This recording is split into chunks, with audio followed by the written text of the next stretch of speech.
All right, guys, it is time for the last part of our mythology unit. We're looking at end of the world myths. Now, for this one, there are lots and lots and lots and lots and lots of end of the world myths. For every culture that has a creation myth, they also have an end of the world myth, which makes sense. Like if you have a beginning, you need an end. So we are going to look at one end of the world myth in particular, one you guys all have been looking forward to, Ragnarok. Um, just because there's a lot to it, but there's also kind of a fun ending at the end of it. So we're going to look at that. But let's start with the basics here. End of times, cultures that have creation myths also have end of the world myths. Like I said, gotta have a beginning, gotta have an end. And it normally involves the death of all living things. Now there are some exceptions to this rule. You have some cultures that have a few people survive at the end, or a few gods survive, and you're going to see that here in Ragnarok. But the main idea here is that things are dying. Everything's dying. We're starting over. And like I said, it may lead to a rebirth or a new creation at the end. There's normally a next phase, a next step. So, for example, in Hinduism, Hinduism has different stages that they move through, and so they move from one stage to the next, and when they move from that stage, there's like an end of the world thing that happens.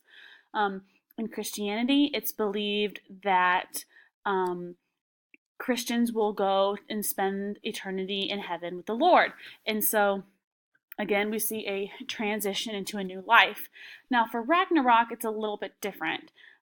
Ragnarok, we see the end of all things, but we also do see a new beginning in almost like a creation myth kind of way. So we're going to watch the Ragnarok episode, and we're not going to watch all of it. I'm going to kind of skip around here and there and interject some things, but the entire episode itself is on Ragnarok, so I thought it would be best to just kind of play and skip around with it. So, without further ado, Ragnarok. Hi, I'm Mike Rugnetta. This is Crash Course Mythology. Last week, we looked at Jewish, Christian, Zoroastrian, and Islamic apocalypse myths, and today we're going to look at one apocalypse myth, one we've all been waiting for. The battle for the ages, the war to end all, the inspiration for no fewer than 11 metal bands, according to Encyclopedia Metallum. That's right, it's the Norse apocalypse, Ragnarok. Battles, earthquakes, fire, blood, a giant wolf, groaning dwarves, and Loki, who is the worst. That is, until he's not. Because he dies. Oh, spoiler alert!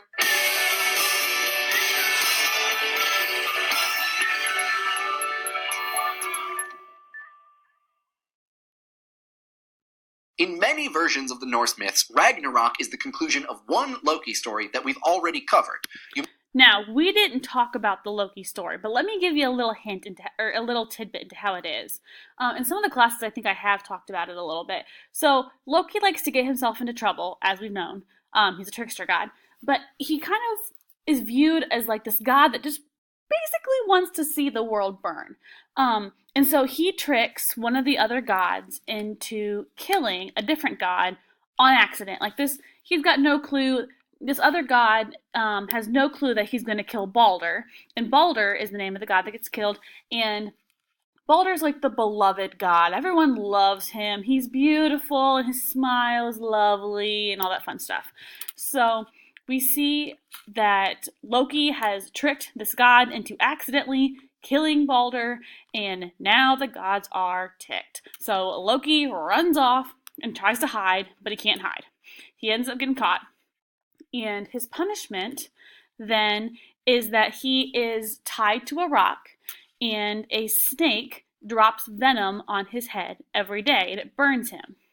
Now, in the story, his wife goes to try and save him. Let's look.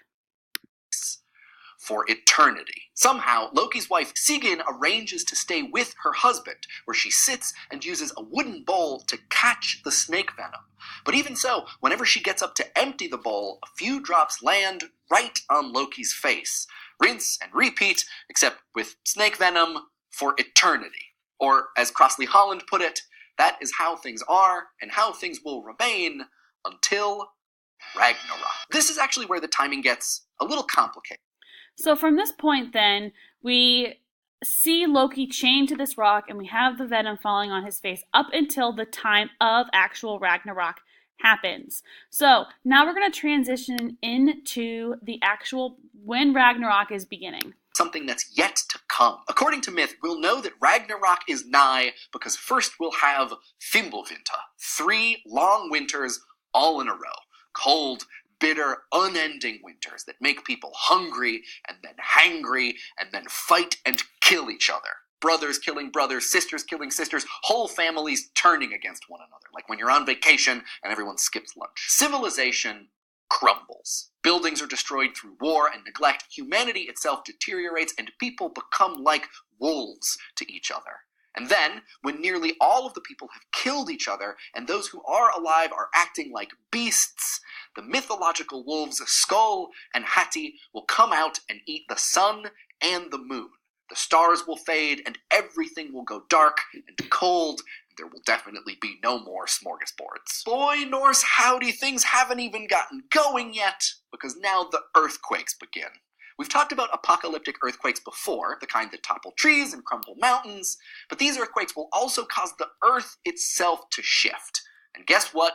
To break the bonds keeping Loki and his giant monster wolf son Fenrir in captivity. And once Loki is free, the myth tells us, 3 roosters will crow, waking the giants, the warriors of Valhalla, and the dead of single hockey stick hell, the place. Meanwhile, Loki's other son, Jormungand, the Midgard serpent, will churn through the seas as he heads toward the plain of Vigridir. Newly free and awake, Loki will lead his monstrous sons and all the minions of hell to march on Asgard and challenge the Aesir. He'll be joined by the giants, led by Surtur, who carries a flaming sword. As this terrible force marches across the Bifrost towards Asgard, the great Rainbow Bridge will collapse behind them.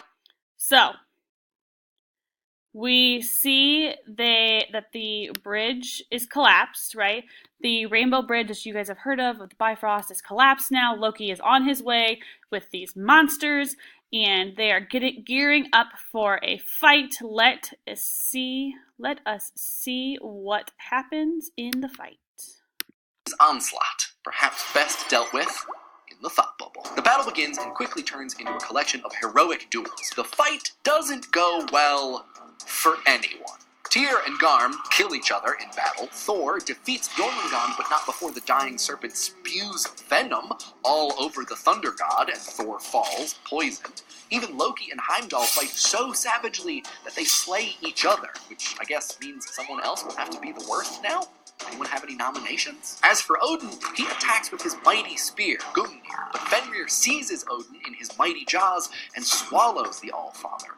With Odin consumed, an unlikely hero arises, Odin's son, Vidar, and his great magic shoe. Vidar's mythical shoe is made up of all of the thrown away scraps of all of the shoes that have been made since the beginning of time. It is huge and indestructible. And so Vidar stomps his mythic shoe down on Fenrir's bottom jaw, grabs the wolf's top jaw, and rips his head apart. Guitar solo. The end of the battle comes when Surtur, leader of the giants, finally defeats Freyr.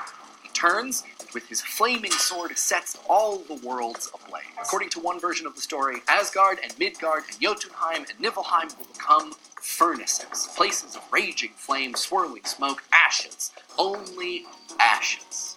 The Einarjar will die, men and women and children in Midgard will die, elves and dwarves will die, giants will die, monsters and creatures of the underworld will die, birds and animals will die, the sun will be dark, and there will be no stars in the sky. The earth will sink into the sea. Thank you, Thought Bubble. Okay, so look, Ragnarok doesn't end well. The world has been destroyed by flames, and all the people and all the gods are dead, and everything is darkness. Except, in this end of the world story, there is a silver lining. Because the worlds are consumed by flames, what remains is water. And as we've seen in creation stories, water has pretty impressive generative powers. Accordingly, the earth will rise again out of the water, fair and green. The eagle will fly over cataracts, swoop into the thunder, and catch fish under crags. Corn will ripen in fields that were never sown. But hold on, it gets even better. It turns out that not all of the gods perish in the massive inferno. Odin's sons, Vidar and Vali, and Thor's sons, Magni and Modi, survive the fire. They make their way to the plain of Idaval, where they're joined by Balder and Hodor, who have come back from the world of the dead. Haenir and the children of Vili and Ve round out a new pantheon. The best part is what happens when these new gods gather together. They sit down and they talk, telling the stories that only they know. The same stories of the Norse gods that we're talking about right now. In the grass of Idaval, they find some of the treasures of the Aesir, including Mjolnir and special golden chessboards and their pieces. In a recent retelling of the Ragnarok story by Neil Gaiman, these pieces are the characters from the myths, Loki and his children, the frost giants, and Surtur. Gaiman ends the story writing, Balder will smile like the sun coming out and reach down, and he will move his first piece. There's a lot to unpack. So, we see here that Ragnarok is this big thing. Like, everything is dead. It literally said, this is dead, and that is dead, and this is dead, and that is dead. And just in case you thought this was dead, oh yeah, it's dead too. So, we have lots and lots of dead. But there's some hope that comes out of it. Because the world was destroyed in flames, what's resistant to flames? Water. So there's lots of water, and we know from our creation myths that water brings life. So we have life restarting again. Now, if we were to continue with the video, it would talk about all this, that, and the next thing, but it would eventually lead into talking about how it's believed, according to the myth, that there were 2 humans that survived. And those humans then become kind of like Adam and Eve, and they start the process over again. So we see from this terrible destruction, we have hope. So even in our darkest hour, there is a light. There is hope there. The world starts over and transitions into something new. And with that, we have finished talking about all of the different types of myths. Now, there's lots and lots and lots more, but these are the basic ones. So from here then, let's get working on our narrative writings.